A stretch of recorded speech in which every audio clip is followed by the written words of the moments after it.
миллати тоҷик аз азал бунёдкору созанда аст. бо заҳмату талош бо меҳнати софдилонаи хеш биёбонро ба гулистон табдил медиҳаду аз санг ганҷ мерӯёнад. талош меварзад то аз торикиҳову зулмат раҳо ёбаду нури аҳуроии ниёгонамонро покизаву тоза нигоҳ бидорад. аз ин рӯ ҳар лаҳза метавонад рӯ ба ободонӣ биоварад.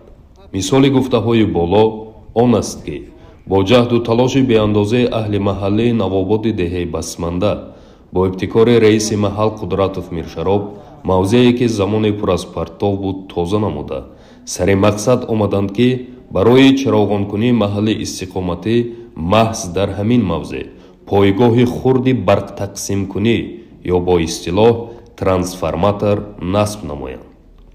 ин дар ҳолест ки ҳамасола дар натиҷаи сарбории зиёд норасоии барқ шиддати паст ва корношоямии таҷҳизоти барқтақсимкунӣ ба назар расида мардуми маҳалро ба ташвиш меовард.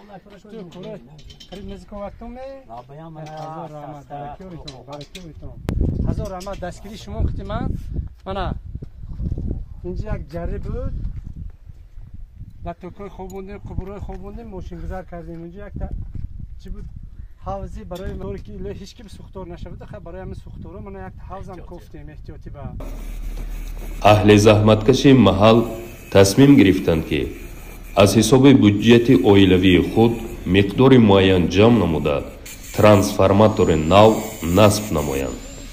бо ин иқдоми бузург тавонистанд ҷои ноободро обод ва ҳам ҳисси бузурги худро барои зиндагии осоиштаи мардум гузоранд ки ин исботи меҳнатдӯстиву бунёдкории мардуми маҳаллаи навоботи деҳаи басманда мебошад. дар оғози кору маросими ифтитоҳи таҷҳизоти барқтақсимкунӣ раиси ҷамоати деҳоти ваҳдат якҷоя бо бузургсолон ва имомхатибони деҳа ба заҳматкашони маҳал кушоиши кору тавфиқ хостанд. аз ин иқдом сокинони маҳал рӯҳбаланд гардида ваъда доданд ки ҳамеша барои ободонии ватани хеш мекӯшанд. мардуми деҳа бо ҳамбастагӣ ва якдилӣ шиори хешро чунин медонад: ба ҳар коре ки ҳиммат баста гардад агар хоре буд гулдаста гардад. азиз ман аз ҳамаи шумо миннатдор ҳастам ки анамиқа як иқдоми нек пеш ба гирифтитону ҳамин ободӣ барои ҳамин маҳаллии худотон як саҳмгузорӣ кардем ҳамин чиза барои беҳтар шудани сатҳи сифати барқ барои худотон хизмат кардана ҳамин кора кардитон аз ҳисоби худотон мана ёрдами умуман ташаббуси мана раиси маҳаллотон кардем. ҳазор раҳмат. анамихел ташаббускоро мо ба дар кор ташаббускор бошаду сару бар шуда ҳамин як ҷой обод кардани шавад худи халқ ина дастгирӣ мекунад. ҳама ҳозир тайёр. шукри худо ки ҳама мо аз худо мо зиёдӣ дорем. фақат мо ба ҳамин якта сару бари ташаббускор дар кор ки ҳамин як гӯшаи диворомо барои обод карданаш сару барӣ кунад ҳавай ҳама ба маъқул ҳамин обод кардан ҳама мо ба маъқул. албатта ки мана дастгирӣ кардитон мана ҳамин кор шуд. барои мисол мегӯм мана ҳаминҷа ҳамотон маълум буд ки асосан бо ҳамин маҳалла ба мана истодитон худотон маълум буд ки мана ҳамин мусир ҳаминҷо пури мусир буд. ҳамон мошини мегузаштагӣ тарафи замин кити мегузашт мана ҳамин қадри роҳ бам мусиро овара партофтагӣ будам. неки мана ҳамин иқдоми неки ҳамин баъзе ваёқате ташаббускоро кати мана раиси маҳаллотон ёни раиси маҳалла ба истодитон шумо як раиси маҳалла ин кор карда наметавонад. ёни раиси маҳалла ба истодитон дастгирӣ кардитон мана ҳамин кор шуд. неки фақат раиси маҳалла ба мепартофтитон ки ҳамин кор на худаш мепартофтон ҳеҷ кор карда наметавонистанд. неки раҳмат ҳар яки шумо якояки шумо раҳмат ки ёни раиси маҳалла ба истодитону кифт додитону гуфтон давай сар кунед худо хоҳад давом метем гуфта. ҳазор раҳмат ҳамотон. انا من میخواهم که همین خیلی اقدام و همین خیلی تشبسکاری در حدود دهه باز زیادتر شود و ما نقشه‌های بسیار داریم. نقشه‌های بسیار داریم برای آباد کردن یک گوشه همین دیار ما. نقشه‌های بسیار فقط برای عملی کردنش یاردمی همین خیلی تشبسکارا یاردمی من همین خیلی تشبسکارا با کیفت مونده یاردم میکرده که ما به حتما ضرور ما احتیاج داریم همین خیلی آدم‌ها با. من یک ترانسفورماتور باز زیاد شد در دهه نام رئیس محلاتون بوده است. البته خدمت رسانیش با همون شبکه‌های برق منطقه کلین‌آباد و یاش قطعی متخصصاش قطعی میشه خدمت رسانی‌های بعضی و یاش انا بعضی صدمه و دیگر راش علاقه قید به یوم میگیرن آبادی و ای خودتون. من از نام ریاست خواجگی دهقانی همچنین از نام کمیته محلی دهی بسمانده با رئیس محلاتون یک افتخارنامه میتیم که باز هم من همین اقدام باز هم با دیگه کارو هم البته حالی ما نقشه داریم. من نگاه کنید که حالی گپای میگفته که بسیار من خودتون شاهد که من کوچه با تربه موندیتون اینم اقدام خودتون کده آباد کردیتون راه گذشتن خودتون همین خیمه همین هم اقدام خودتون کده بود.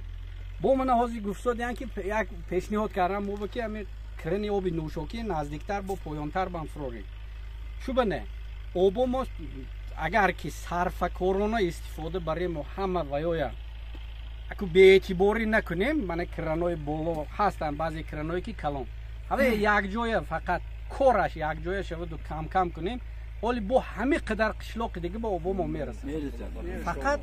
فقط یک دیگر فهمی کردن ما در کار برابر کار کردن ما در کار برای باز هم زندگی خودمون آباد کرد بهتر کردن ما.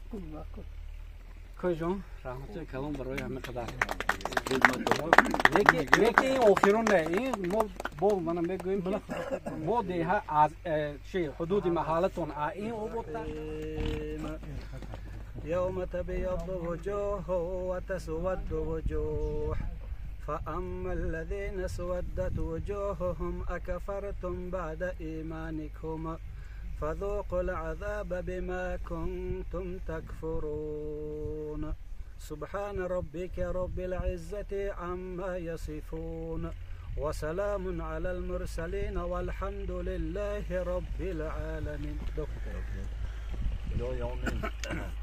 مطلوب تلاوت قرآن شنودی حضرت رحمان راهنمای هر دو جهان جناب رسول الله صلی الله علیه و سلم باشیم. نیز بر ارواح گذشتگان‌های اولین و آخرین دیار ما و گذشتگان‌های همین اول و آخرین همین سهمگزاران و گذشتگانان اهل جماع بخشیم برسان خدا به رحمت الله اکبر.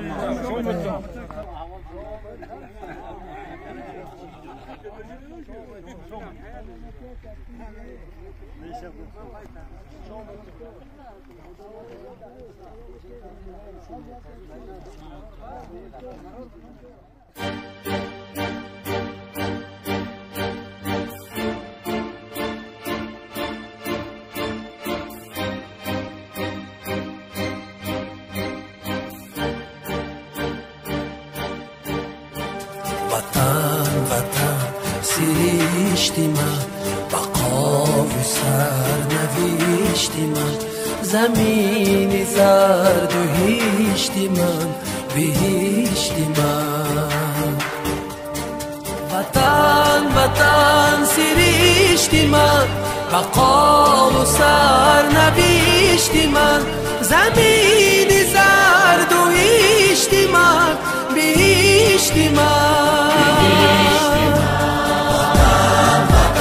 سرشتی من بقا و سرنوشتی من زمین زرد و هیشتی من بهشتی من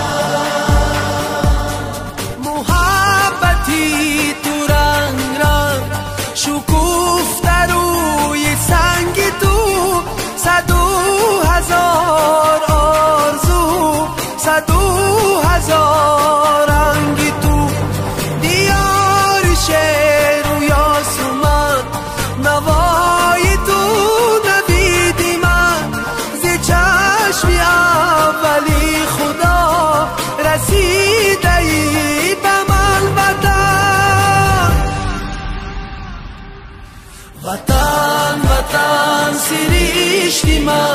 بقا و سرنوشت من زمین زرد و هشت من بهشت من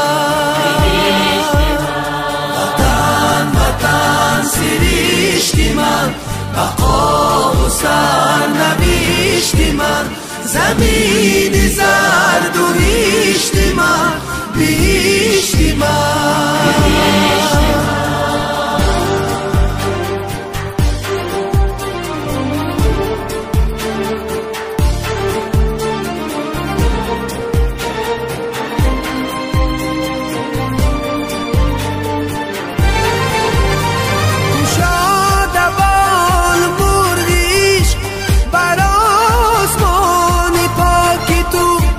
شکوفت نخل دوستی با آب تو با خاک تو بیاری لال خیز من بهار مشک بیز من چو جان من عزیز من وطن وطن بهشت من وطن سرشت من بقا و سرنوشت من زمین زرد و هشت من بهشت من